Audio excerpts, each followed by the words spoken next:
And I'm the final person. My name is Steff Yorek, and I, as well, I'm actually a member of the Welfare Rights Committee. I actually am at the Capitol a lot. And also am working on the Minnesota Committee to Stop FBI Repression. I've long have been an anti-war activist.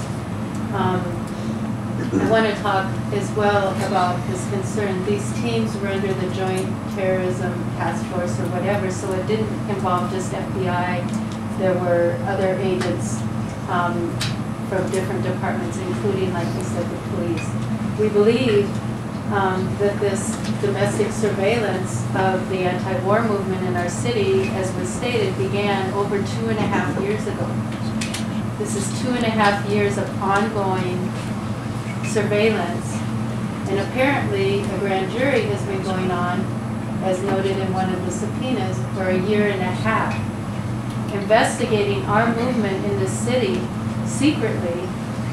There has been no arrests, there have been no charges, there has been nothing charging anyone of a criminal crime, which is kind of redundant, but of a crime, criminal activity. And now the people are being called to appear before a grand jury as further part of a fishing expedition or witch hunt or whatever you want to call it, as a way to try and come up with some kind of evidence. There has been 2.5 years of surveillance and investigation. Again, been no charges. But now people are being called before a grand jury. And right now we sit at the situation where everyone pled the fifth for the grand jury. So the subpoenas were withdrawn, but 3 subpoenas are being reissued. And if those individuals now go before and say, refuse to be a part of the fishing expedition, will go to jail. And that can happen within the next few weeks. But only if you turn down a If you turn down, right, because you get to which we don't know if they're. We don't know if that's going to be imposed, but if it were imposed, right, I should have said that. So we obviously see the corollary between what's going on right now in our lives, our friends' lives, our communities' lives, our movement's life, and what's being discussed in this committee. The outpouring of condemnation from around the country and the world has been amazing. We have received over 160 statements of condemnation of these raids, surveillance, investigations, and grand jury. In the U.S., in the Minnesota State House of Representatives and Senate, 62, in a period of 3 hours during the special session, 62 senators and representatives, including the leadership of both of those bodies, signed a very strong statement condemning what is going on in our state.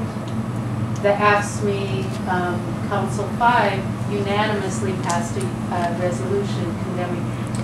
Everybody in the movement in the country sees that this is a direct attack on our ability to have freedom of speech, freedom of association, and freedom to dissent with what our government is doing. And everyone is doing exactly what we've done.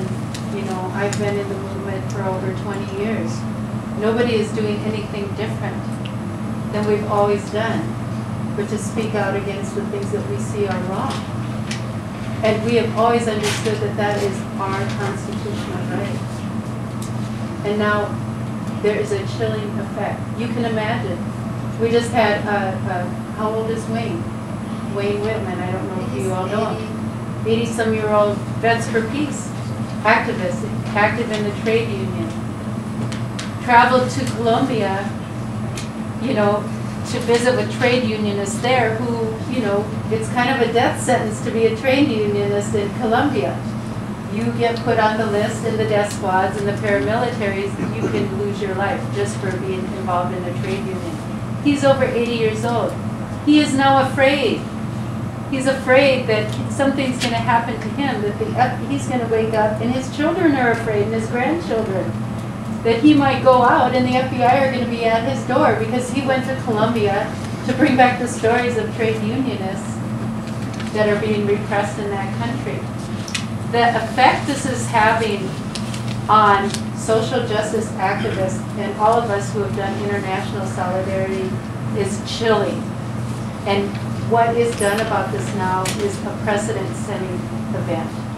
It is going to set the precedent. And we need to stop this in its tracks. So we see these two things as weird, and we really appreciate your time to present it before you here.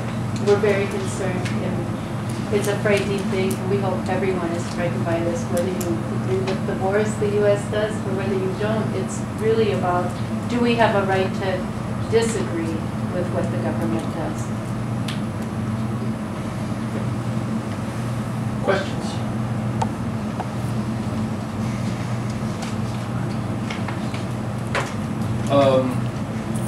In a previous iteration of what you're talking about, as in the 1960s, 70s,